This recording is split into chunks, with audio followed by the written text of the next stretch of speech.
A'udzubillahi minasyaitonirrajim. Bismillahirrahmanirrahim. Assalamualaikum warahmatullahi wabarakatuh. Waalaikumsalam warahmatullahi wabarakatuh. Alhamdulillahilladzi hadana lihadza wa ma kunna ladiya laula an hadana Allah. Walhamdulillahilladzi bi ni'matihi tatimmus shalihat. Walhamdulillahi ala kulli hal walhamdulillahi wa kafa.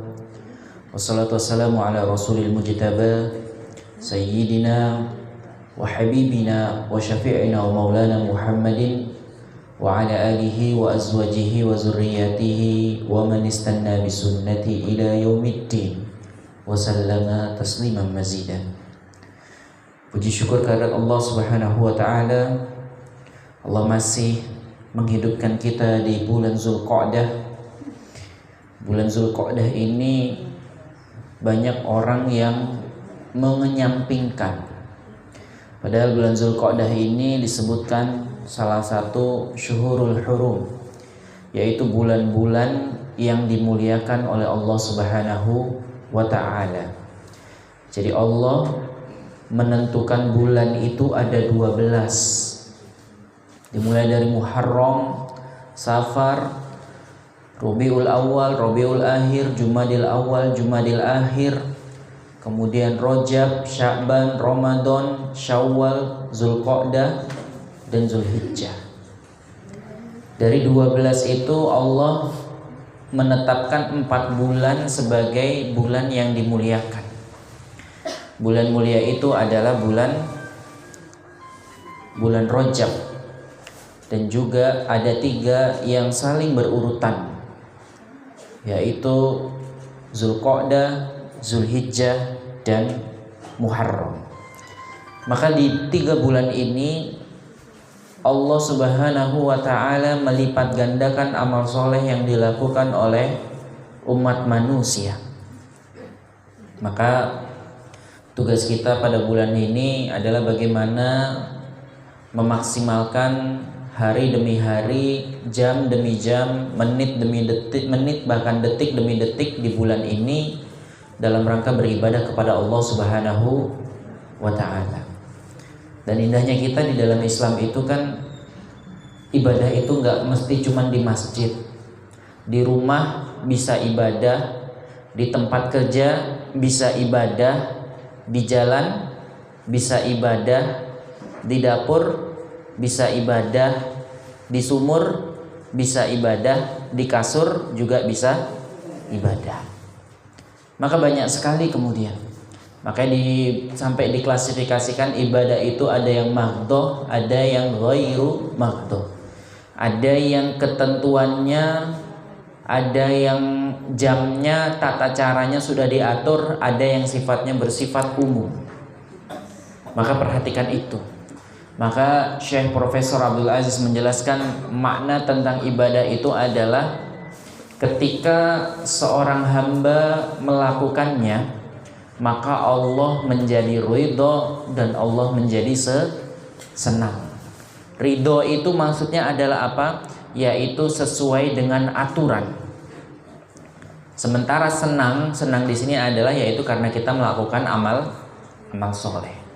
Jadi definisi ibadah itu luas, ibu-ibu sekalian. Nah, kita sudah membahas di sini juga tentang fikih awwaliyat, fikih prioritas. Jangan sampai kita ini mengenyampingkan sesuatu yang lebih penting gara-gara dalihnya adalah ibadah. Tidak melayani suami dengan dalil ibadah, itu juga salah. Suami minta dibikinin kopi, ibu-ibu malah istighfar, astagfirullahaladzim. Mas nggak tahu toh, saya ini sedang puasa. Padahal kalau dalam fikih awaliyat, dalam prioritas lebih utama mana? Puasa sunnah atau melayani suami? Melayani suami. Bahkan kalau bisa dianjurkan kalau mau puasa itu minta izin suami. Maka itu tiap detik kita maksimalkan dalam rangka beribadah. Maka punya namanya time schedule ya, punya namanya daily activities. Nah, Kalau dulu anak-anak kita mungkin sekarang kelas 1 aja ada bahasa Inggrisnya ya. Jadi ada ibu-ibu tuh curhat disuruh buat daily activities. Apa daily activities itu kegiatan harian. Nah, itu memang perlu direncanakan. Karena kalau kita tidak merencanakan, maka siap-siap jadi bahan perencanaan orang lain. Tapi kalau kita merencanakan kan, mohon maaf ya, jam segini waktunya saya zikir sore.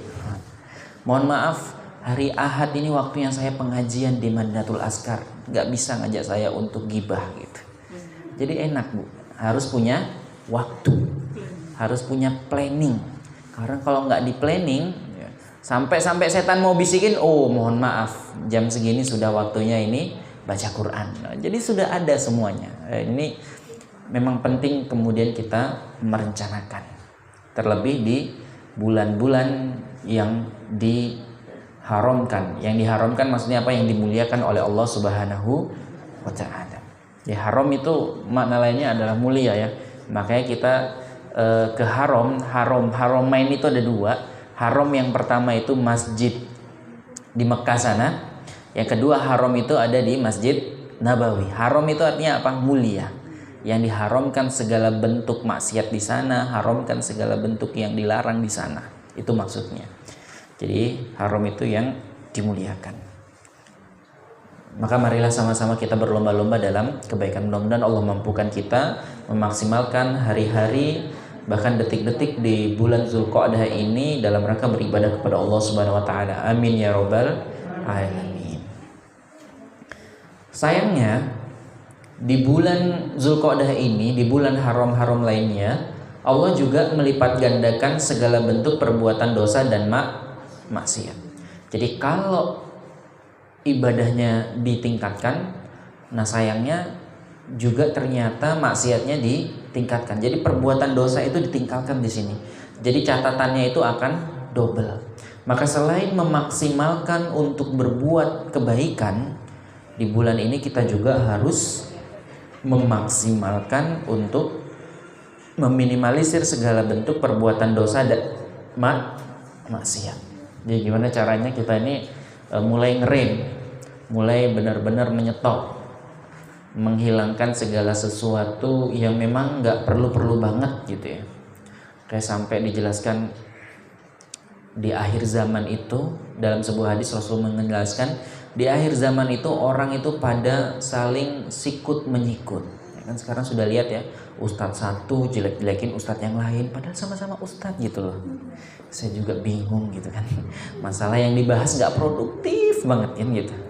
Ini yang demen gini, inilah sejatinya yang disebutkan hadis Rasulullah, di akhir zaman itu akan saling sikut menyikut. Bahkan orang yang diam di rumah justru lebih selamat daripada yang di luar rumah. Tandanya apa?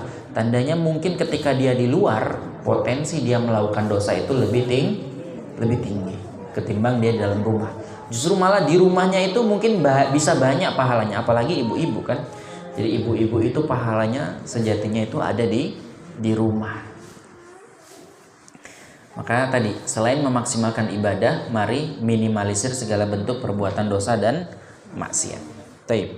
Ibu-ibu sekalian, saya diminta mengisi tema tentang keutamaan 10 hari, keutamaan tentang bulan Zulhijjah dan amalan-amalannya apa saja.